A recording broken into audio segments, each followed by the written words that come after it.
Good morning all of you. Online class में आप सभी का स्वागत है। आज हम देखेंगे साहित्य सागर में लेसन नंबर 3 महायज्ञ का पुरस्कार। इनके लेखक हैं यशपाल जी। थोड़ा हम लेखक का परिचय लेंगे। सुप्रसिद्ध साहित्यकार यशपाल का जन्म 3 दिसंबर सन 1903 ईस्वी में फिरोजपुर छावनी में हुआ था।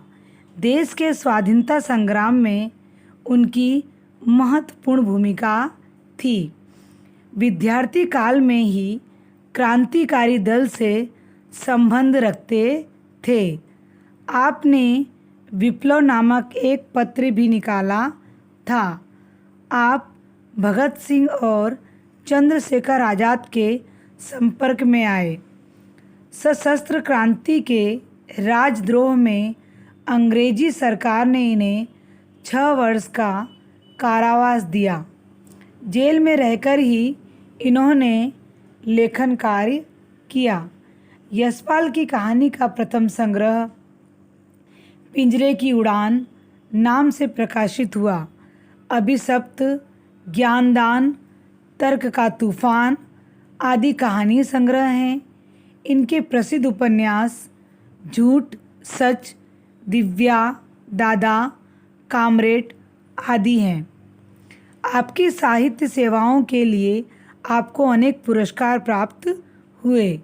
सन 1970 में पद्म भूषण की उपाधि से अलंकृत किया गया। सन 1976 में मेरी तेरी उसकी कहानी उसकी बात उपन्यास के लिए साहित्य अकादमी पुरस्कार प्रदान किया गया। 26 दिसंबर सन 1976 में लखनऊ में यशपाल जी का देहांत हो गया। हम सबसे पहले लेसन के अंदर देखेंगे, इस पाठ में देखेंगे कि सबसे मुख्य पात्र कौन कौन से। पहले हम पात्र देखकर उनके अंदर उनके चरित्र चित्रण को देखेंगे, उनका परिचय लेंगे और उसके बाद जब लास्ट में हम सबके परिचय लेने के बाद हम लेसन का भावार्थ समझाएंगे। आपको पहले देखना है कि कौन कौन से इसके अंदर पात्र हैं इस लेसन के अंदर। तो सबसे पहले हैं सेठ, फिर हैं ये सेठ की पत्नी, फिर तीसरा पात्र है धन्ना सेठ की पत्नी। सेठ अलग हैं और धन्ना सेठ अलग हैं। धन्ना सेठ कुंदनपुर में रहते हैं और ये सेठ जो रुपए पैसे से अच्छे हैं और खूब ही विनम्र स्वभाव के व्यक्ति हैं। तो सबसे पहले हम सेठ का परिचय लेंगे। सेठ का स्वभाव बहुत ही दयालु है। सेठ विनम्र, उदार और कर्तव्यपरायण व्यक्ति हैं। वे सदैव सत्य के मार्ग पर आगे आगे बढ़ते रहे हैं। वह कभी भी कितना भी गरीब इंसान हो और कितना भी अमीर इंसान हो, सबको उन्होंने एक ही नज़र से देखा। अगर कोई याचक उनके द्वार पर आ जाए, कोई भी याचक अर्थात भिखारी कोई उनके द्वार पर आ जाए तो वह उसे खाना खिलाकर, उसकी सेवा कर कर तथा उनसे जितना बनता था उसे वो दान दक्षिणा देकर ही उसकी विदा करते थे। वो हर दीन दुखियों पर अपनी सेवा लुटाया करते थे और उन्होंने उस समय बहुत सारे यज्ञ भी किए थे। यज्ञ का मतलब होता है जो हवन में हम सामग्री लगाते हैं, तो उस समय जो यज्ञ किया करते थे वो यज्ञ बिना फल की आशा के जो यज्ञ करते उसे कहते थे यज्ञ करना। तो उन्होंने बहुत सारे यज्ञ भी किए थे। एक बार उनके साथ ऐसी परिस्थिति आ गई, इतनी गरीब परिस्थिति आ गई कि उस गरीब परिस्थिति में भी वह भूखे रहकर एक कुत्ते को अपनी हिस्से की सब रोटियां उसे खिला देते हैं और उस कुत्ते को एक जीवन दान देते हैं। वो बहुत ही दयालु व्यक्ति हैं। एक समय ऐसा आता है कि वो बहुत ही गरीब अर्थात खाने के लिए उनके लाले पड़ जाते हैं। यह है सेठ का परिचय। धन्ना सेठ बहुत ही दयालु व्यक्ति थे। उन्होंने जब कुत्ते के लिए अपने हिस्से की रोटी पूरी कुत्ते को खिला दी और उसके बावजूद भी वे भूखे रहकर निस्वार्थ भाव से उन्होंने वह कार्य किया। एक समय ऐसा आ गया कि उनके खाने के लाले पड़ गए। तो उनकी पत्नी ने कहा कि कुंदनपुर में एक धन्ना सेठ रहते हैं जो यज्ञ का लेन देन करते हैं। तुम उनके वहाँ जाकर एक यज्ञ बेच सकते हो। जब वो वहाँ यज्ञ बेचने के लिए गए तो वहाँ धन्ना सेठ की पत्नी ने कहा कि जो तुमने कुत्ते को रोटी खिलाकर जो महायज्ञ किया है वह हमें चाहिए। धन्ना सेठ ने उसे न बेचकर अपने घर वापस लौट आए। फिर उनकी पत्नी ने कहा, तुम चिंता मत करो, सब ठीक होगा। परंतु जब उन्हें अपने घर के आंगन में हीरे जवाहरात से भरा हुआ तह खाना मिला तो उन्हें ईश्वर से प्रार्थना की कि हे प्रभु, मुझे हमेशा सत्कर्म पर चलने की शिक्षा देना। मैं कभी भी अपने कर्म से विचलित न हूँ, ऐसी मुझे शक्ति प्रदान करो। सेठ की पत्नी का परिचय। अब यहाँ देखेंगे सेठ की पत्नी भी भगवान में विश्वास रखने वाली, अटूट श्रद्धा रखने वाली स्त्री थी। वे अपने पति का साथ कभी नहीं छोड़ती थी। सेठ की पत्नी समझदार तथा दुख के समय में अपने पति का साथ देने वाली स्त्री थी। उन्होंने जब अपने पति को कहा कि हमारे पास खाने के लिए भी कुछ नहीं है तो तुम कुंदनपुर जाकर धन्ना सेठ के वहाँ पर एक यज्ञ बेच दो। तो यह यज्ञ बेचने का परामर्श उन्होंने अपने पति को दिया। तो पति धन्ना सेठ के वहाँ एक यज्ञ बेचने के लिए गए। जब वह वहाँ जाकर खाली हाथ वापस आए तो उनकी पत्नी देखकर पहले तो भयभीत हो गई, डर गई। लेकिन फिर बाद में जब उनके पति ने उनको सब बात बताई कि कुंदनपुर में क्या क्या हुआ तो वह अपने पति पर एकदम गर्व महसूस करने लगी। उन्होंने सोचा कि मेरे पति इतना संकट आ गया है, इतनी परेशानी आ गई है, उसके बावजूद भी मेरे पति ने कर्तव्य का साथ नहीं छोड़ा।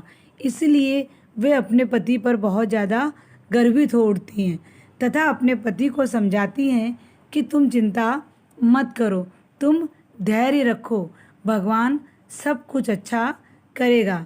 उसे कहना है कि ईश्वर सब भला करेंगे। उसमें ईश्वर पर अटूट आस्था थी। धैर्य, संतोष तथा सद्गुण उस व्यक्ति में, उनकी पत्नी में निहित थे। हमने सेठ का परिचय लिया, धन्ना सेठ की पत्नी का परिचय लिया। अब हम देखेंगे धन्ना सेठ की पत्नी।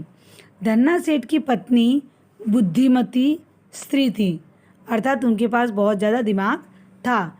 उन्होंने अपने तपोबल से, ईश्वरी कृपा से वह किसी भी व्यक्ति का वर्तमान, भूतकाल और भविष्यकाल जान सकती थी। अर्थात कोई भी व्यक्ति उनके सामने अगर आकर खड़ा हो जाता है तो उसके बारे में सब कुछ उन्हें पता चल जाता था। ऐसा भगवान ने उन्हें एक शक्ति प्रदान थी। उनको सभी लोग ऐसा कहते थे कि उनको ये देवीय शक्ति प्राप्त है, अर्थात ईश्वर की कृपा है कि जो भी व्यक्ति उनके सामने खड़ा हो जाए तो उसका पास्ट, प्रेजेंट सब कुछ वो जान सकती हैं। वर्तमान काल, भूतकाल और भविष्यकाल जान लेती हैं।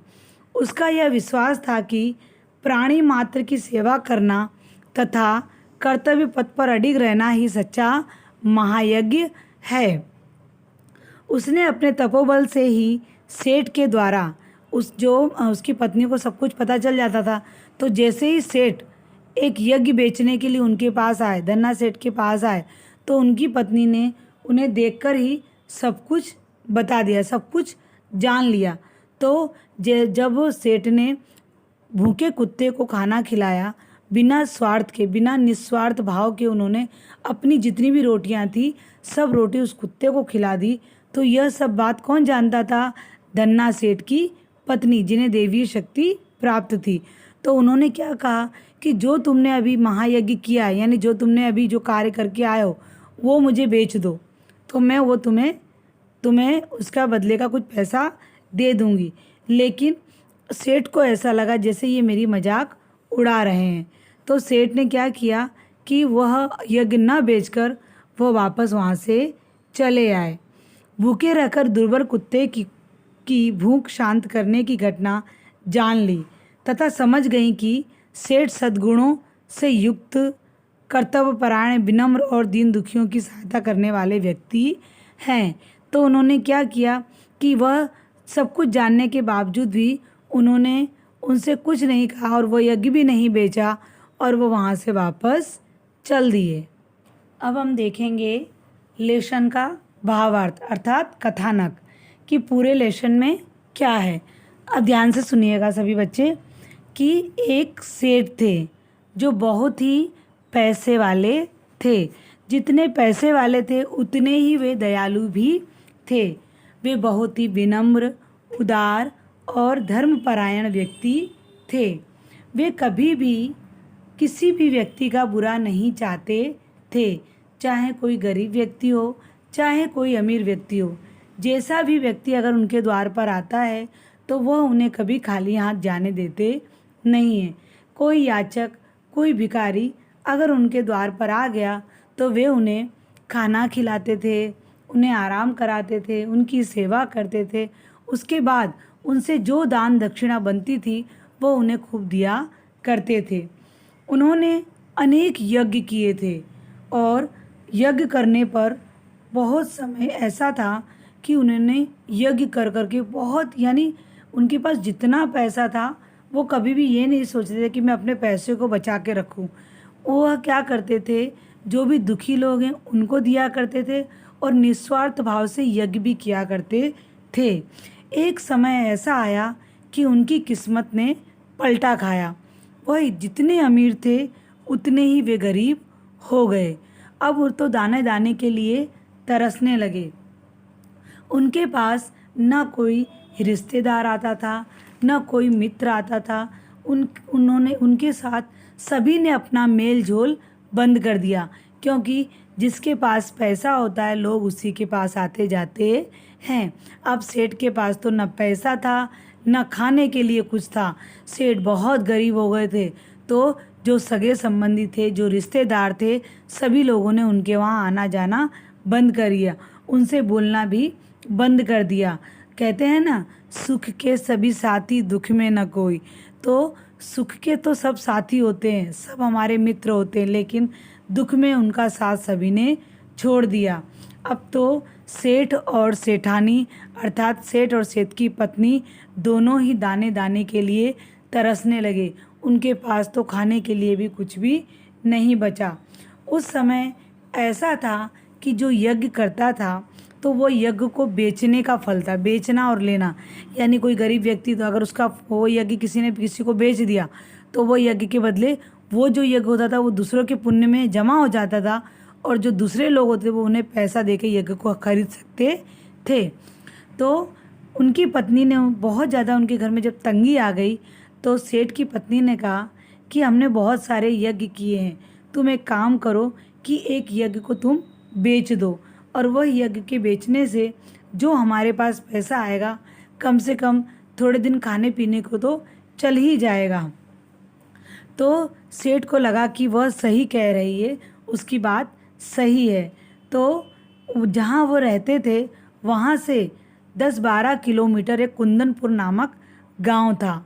वहाँ पर एक धन्ना सेठ और उनकी पत्नी रहती थी। तो वहाँ पर बहुत बड़े धन्ना सेठ रहते थे। सुना है कि जो धन्ना सेठ थी उनकी पत्नी को देवीय शक्ति प्राप्त थी। देवी शक्ति प्राप्त का मतलब होता है कि उनके सामने अगर कोई भी व्यक्ति आकर खड़ा हो जाता है तो वो उनका वर्तमान, भविष्यकाल और भूतकाल सब कुछ जान सकती थी। तीनों लोगों की बातें वो जान सकती थी।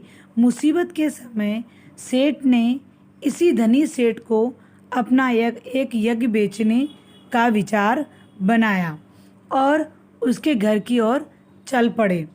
सेठानी के घर पर कुछ भी खाने पीने को नहीं था, तो उन्होंने क्या किया कि बाजू वाले घर में, पड़ोस में जाकर उन्होंने आटा मांगकर लेकर आई और उस आटे की मोटी मोटी 4 रोटियां बनाकर रख दी। क्योंकि गर्मी का समय था तो उन्होंने प्याज और 4 रोटियां, प्याज अर्थात डूंगरी, प्याज और 4 रोटी मोटी मोटी बनाकर उनके लिए रख दी। गर्मी का समय था तो सेठ ने सोचा कि जल्दी अगर सुबह सुबह निकल जाएंगे तो दोपहर तक हम लोग वहाँ पहुँच जाऊँगा। तो उन्होंने क्या किया कि बहुत सुबह उठकर वे कुंदनपुर की ओर निकल पड़े। वे जल्दी ही कुंदनपुर पहुँचना चाहते थे, क्योंकि तेज धूप से चलना कठिन हो जाता। बहुत ज़्यादा तेज़ धूप हो तो हमसे चलना कठिन हो जाता। उस समय तो हमारे पास कोई मोटरसाइकिल या फोर व्हीलर तो थी नहीं, तो लोगों को पैदल ही रास्ता तय करना पड़ता था। आधा रास्ता पार करते करते तो भीषण गर्मी होने लगी, और गांव की जब गर्मी देख पड़ती है तो हम 1 मिनट भी उसे सहन कर सकते नहीं हैं। तो ये तो बहुत ज़्यादा पैसे वाले व्यक्ति थे, फिर भी इन्होंने सब कुछ सहन किया। तो भीषण गर्मी के कारण सेठ पसीने से एकदम भीग गए, तरबतर हो गए, बिल्कुल भीग गए, और उन्हें बहुत ज़्यादा भूख और प्यास भी लगने लगी। वे भूख प्यास से बहुत ज़्यादा परेशान भी हो गए। उन्होंने मन में सोचा कि कहीं मुझे झाड़ और कुआं दिख जाए तो मैं वहाँ जाकर बैठ जाऊँ। सेठ ने मार्ग में रास्ते में जब चल रहे थे तो उन्होंने देखा एक वृक्ष का पेड़ है और उसी के पास एक कुआं भी है। वो उन्होंने सोचा कि मैं अब यहीं पर रुककर और थोड़ा सा विश्राम अर्थात आराम कर लूँ, और यहीं पर भोजन करके थोड़ा आराम करने के बाद मैं यहाँ से चलूँगा। उन्होंने वहीं पर वो झाड़ के नीचे बैठ गए, पेड़ के नीचे बैठ गए और अपनी पोटली खोली। उसमें से लोटा और डोर इसलिए कि कुएं से पानी खींचने के लिए, कि लोटा के अंदर डोरी बांध दी और कुएं में डाली तो वो पानी बाहर आ जाता है। तो उन्होंने लोटा और डोर निकाली, कुएं से पानी खींचा और पेड़ के नीचे छांव में हाथ मुंह धोकर बैठ गए। जैसे ही उन्होंने अपनी वह पोटली खोली, उसके सामने एक भूखा प्यासा व्याकुल कुत्ता पड़ा हुआ था, जो अपना सर भी ऊपर अच्छी से उठा पाता नहीं था। वह इतना दुर्बल हो गया था, इतना कमज़ोर हो गया था कि वो उसे उठने की ताकत भी न थी। सेठ की रोटियों को देखकर वह गर्दन उठाता। जैसे ही सेठ ने अपनी पोटली खोली, वो बार बार उस गर्दन को उठाने लगा, लेकिन वह गर्दन उठाने में असमर्थ था। बार बार उसकी गर्दन गिर जा रही थी। सेठ के मन में उस कुत्ते के प्रति बहुत दया आ गई। उसे बहुत दुख होने लगा कि बेचारा कितना भूखा प्यासा है।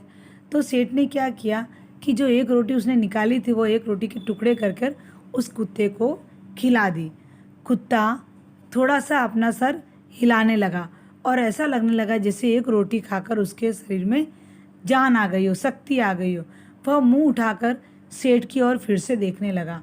कुत्ते की आंखों में आभार था। सेठ ने एक दूसरी रोटी भी उसे खिला दी। कुत्ता धीरे धीरे सरकते हुए सेठ के पास आ गया, तो सेठ ने तीसरी रोटी भी उसे खिला दी। आखिरी रोटी वे खाने ही वाले थे कि उन्हें ऐसा लगा कि कुत्ता बेचारा अभी भी भूखा है, अभी भी उसकी आंखों में भूख दिखाई दे रही है, अभी भी उसकी आंखों में रोटी खाने की इच्छा व्यक्त हो रही है। सेठ ने मन में सोचा कि कोई बात नहीं, मैं तो भूखा भी रह लूँगा, मैं तो पानी पीकर भी काम चला लूँगा, लेकिन अगर इसके अंदर अगर उठने की ताकत नहीं हुई तो वह गांव तक पहुंच पाएगा नहीं, तो बेचारा यहीं पड़ा पड़ा फिर वो मर भी सकता है। तो सेठ ने क्या किया, जो चौथी रोटी बची थी वो चौथी रोटी भी उसने कुत्ते को खिला दी। तो उसके मन में ऐसा हुआ कि मैं चौथी रोटी भी कुत्ते को खिला दूंगा तो ये बस्ती तक अर्थात गांव तक पहुंच जाएगा, और वहां जाकर उसे कुछ भी जुठन मिलेगी तो वो खाकर अपना गुजारा कर लेगा। तो सेठ ने वो चौथी रोटी अर्थात अंतिम रोटी भी उसे खिला दी। सेठ वहीं पर थोड़ी देर विश्राम किया उन्होंने, और पानी पीकर वहाँ से चल दिए।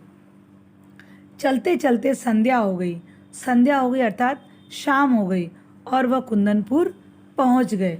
वहाँ के सेठ के हवेली पर जाकर उन्होंने उनसे निवेदन किया कि वे अपने एक यज्ञ का फल बेचना चाहते हैं।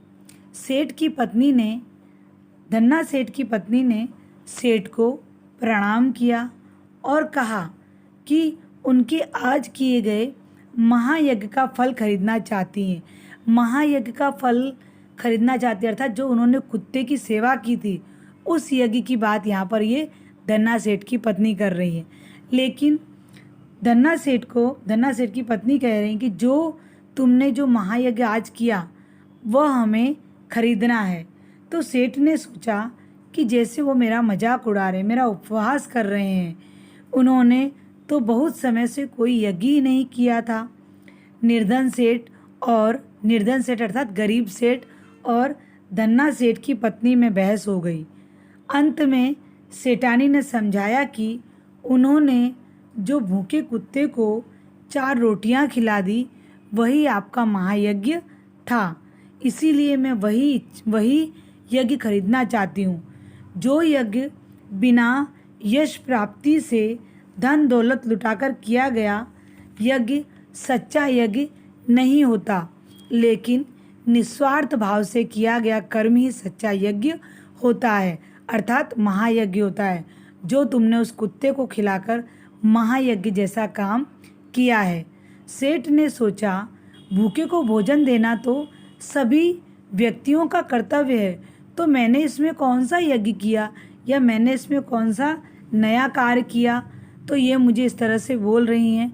वह वहाँ से, उन्होंने ऐसा लगा कि मेरा मजाक उड़ा रहे हैं, तो वे वहाँ से उठकर चुपचाप हवेली से बाहर निकल गए।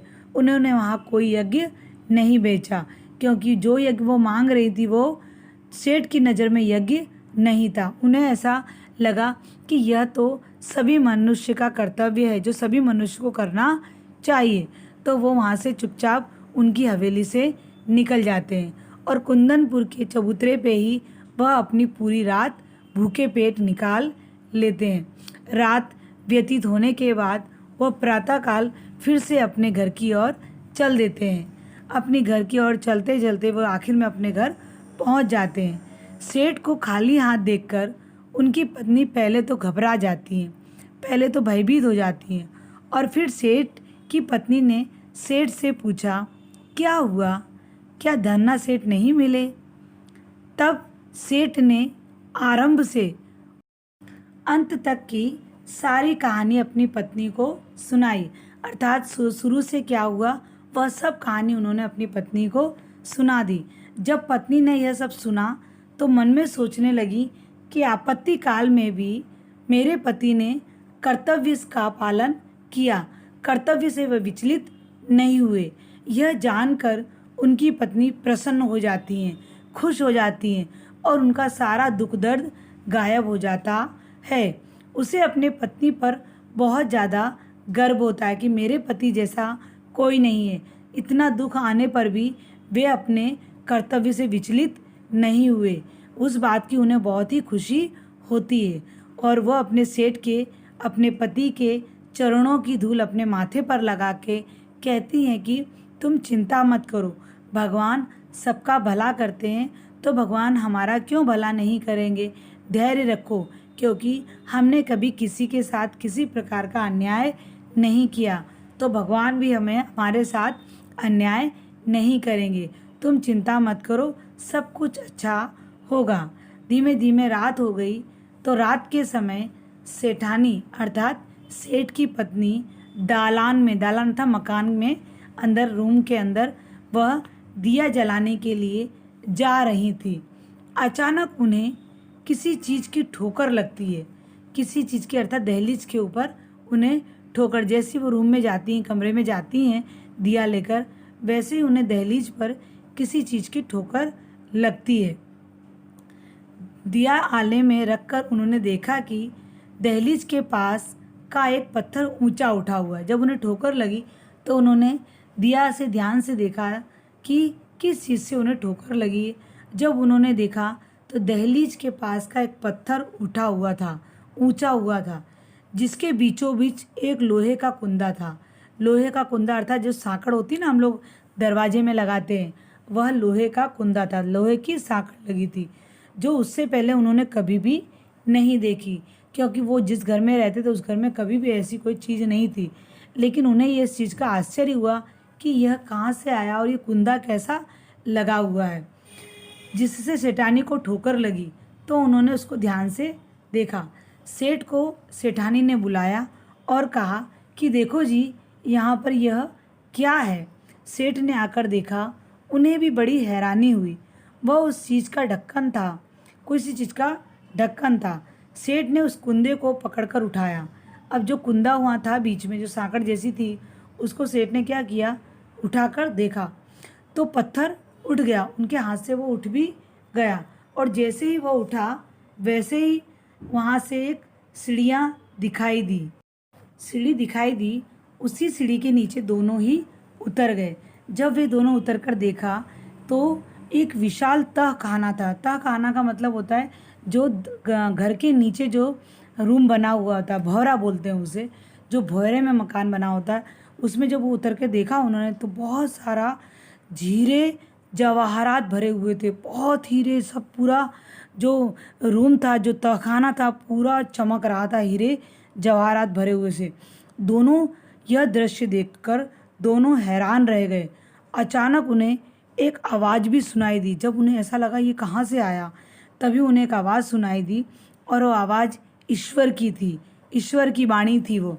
तो वह ईश्वर ने कहा कि सेठ, तुम स्वयं भूखे रहकर तुमने अपने कर्तव्य को नहीं छोड़ा, तुम भूखे रहकर तुमने उस मरियल कुत्ते को अपनी चारों रोटियां खिलाकर उसके प्राणों को बचाया, उसकी प्राणों की रक्षा की, और उसी के फलस्वरूप तुम्हें यह महायज्ञ का पुरस्कार मिल रहा है।